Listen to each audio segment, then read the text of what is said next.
भैया पड़ा खत्म करा देना।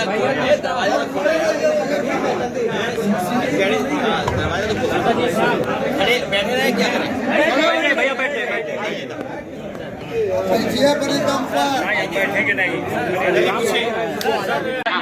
शांत रहिए, शांत। हमारे मंत्री जी, इनके घर परिवार में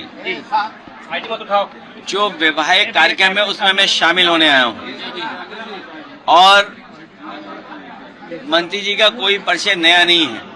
आपके बीच विधायक रहे, मंत्री रहे और लंबा उनका राजनीतिक और सामाजिक उनका संपर्क लोगों के बीच में है। आज जहां हम शादी के कार्यक्रम में शामिल हो रहे हैं, वहीं उसके माध्यम से आपसे भी मिलने का मौका मिल रहा है और हमारी पार्टी के सभी लोगों से मिलने का एक मौका मिल रहा है। और यही हमारे समाज का ताना बाना है कि एक दूसरे के खुशियों में, एक दूसरे के दुख तकलीफ में शामिल होते रहे। लेकिन सच्चाई ये है कि उत्तर प्रदेश की जनता भारतीय जनता पार्टी को हटाने जा रही है। भारतीय जनता पार्टी उत्तर प्रदेश में जहां से इन्होंने शुरुआत की और लगातार इतने सालों की सरकार चलाई, उसका हिसाब किताब तो अंतोगत्वा उन्हें देना ही पड़ेगा। और लंबा कार्यकाल, और जब हम आंकड़े देखते हैं महंगाई के, बेरोजगारी के और अन्य पैरामीटर्स, तो दिखाई देता है कि हमारा उत्तर प्रदेश कहां पहुंचा दिया। मुख्यमंत्री जी आज भी रोड शो कर रहे हैं, बेंगलोर में रोड शो कर रहे हैं। जब सरकार का जाने का वक्त आ गया, जब सरकार आई थी, उस समय भी रोड शो हुए थे, उस समय भी इन्वेस्टमेंट मीट हुई थी। कितने रोजगार मिले, नौकरी मिली, कितना आरक्षण छीना गया, इसका जवाब आने वाले समय में जनता देगी। पीडीए की सरकार, सामाजिक न्याय के राज की स्थापना और उत्तर प्रदेश को खुशहाली के रास्ते पे ले जाने का संकल्प समाजवादी जनता के बीच में लेकर के जा रहे हैं। सर, अयोध्या मामले में चंपत राय और अनिल मिश्रा का इस्तीफा वाली कोई कार्रवाई अभी तक नहीं की गई। देखिए, एक सवाल, अयोध्या एक आस्था का स्थान है, केवल भारतीयों का नहीं बल्कि दुनिया में जितने भी सनातनी हैं या हमारे भारत की संस्कृति को समझते हैं, उनके लिए एक श्रद्धा के भाव के साथ, एक धार्मिक नगरी होने की वजह से एक भावनात्मक जुड़ाव रहा है। और ये जो खबरें आई हैं और जो जानकारी सूचनाएं मिल गई और सरकार को झुक करके उन्हें एसआईटी बनानी पड़ी और एसआईटी की रिपोर्ट किसको दी गई, ये भी एक प्रश्न है कि एसआईटी बनी और एसआईटी की रिपोर्ट किसको दी गई। और उसके बाद जो कार्रवाई हो रही है, पूरे देश की जनता दुखी है और जो घटना हुई है वो बहुत ही निंदनीय है। देखिए, हिंदू खतरे में है, लेकिन अब 2026 में भगवान भी खतरे में है, क्या कहेंगे? लोगों को पहले भी यही था भावना कि ये धर्म से ज्यादा धन की तरफ ध्यान देते हैं। इनके लिए धन ही धर्म है, धर्म बाद में, पहले धन। और ये जो हुआ है व्यवहार, ये बहुत चिंताजनक है। हमारी आस्था के साथ खिलवाड़ है। किसी व्यक्ति की बात नहीं होनी चाहिए। अब बताइए, मुख्यमंत्री जी हफ्ते में कितनी बार जाते थे? अगर मुख्यमंत्री प्रदेश के वर्ल्ड रिकॉर्ड बना रहे हो अयोध्या जाने का, मुख्यमंत्री जी ये दावा करते हैं कि वर्ल्ड रिकॉर्ड बनाया उन्होंने उस स्थान पे जाने का, लेकिन क्या सूचना तंत्र था? क्या उनकी जानकारी में नहीं था?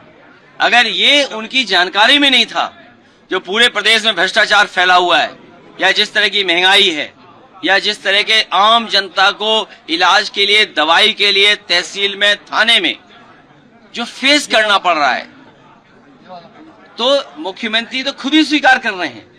अगर गिरफ्तारी हुई है और जो सूचना मिल रही है कि इतने लाख रुपए निकले, कभी कंडों में निकले, कुछ ऐसे जेवरात हैं।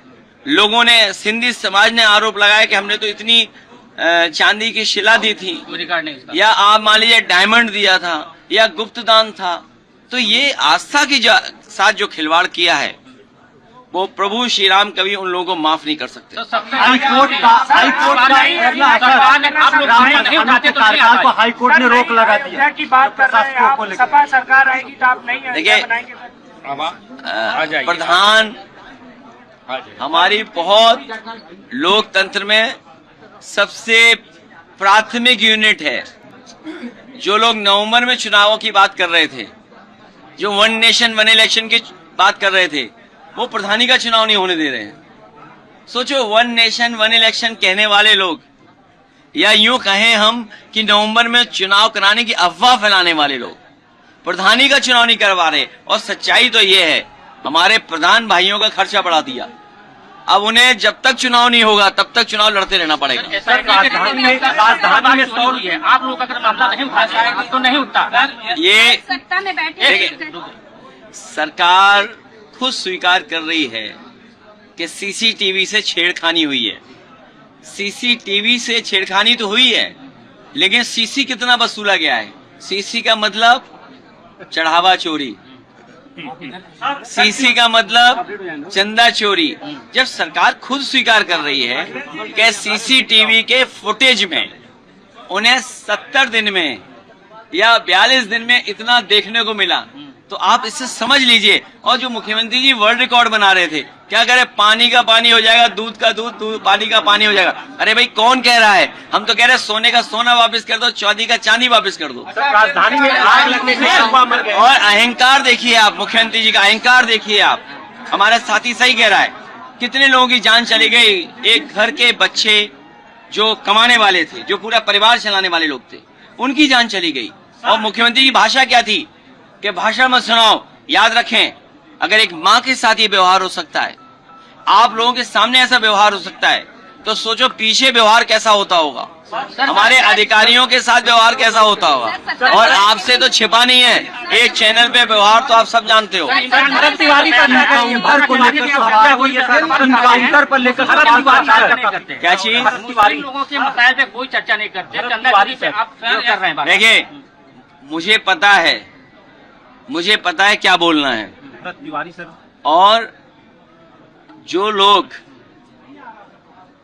इस माहौल को समझ रहे हैं, वो जानते हैं कि उत्तर प्रदेश में भारतीय जनता पार्टी को हटाना कितना जरूरी है। मैं फिर कहता हूं, वो बात दोहराता हूं, यूपी में भारतीय जनता पार्टी जीत गई। मैं डरा नहीं रहा हूं। बंगाल का चुनाव तो देखा ना सबने, यहाँ के बाई इलेक्शन तो देखे ना आप। अगर मेरे जाने के बाद लालजी वर्मा जी आएंगे, उनसे पूछ लेना, उनको हराने के लिए प्रशासन ने और शासन ने क्या किया था। उत्तर प्रदेश में चुनाव भारतीय जनता पार्टी जीत गई, तो आखिरी बार वोट डाल रहे हो गए आप। भविष्य में चुनाव नहीं होगा।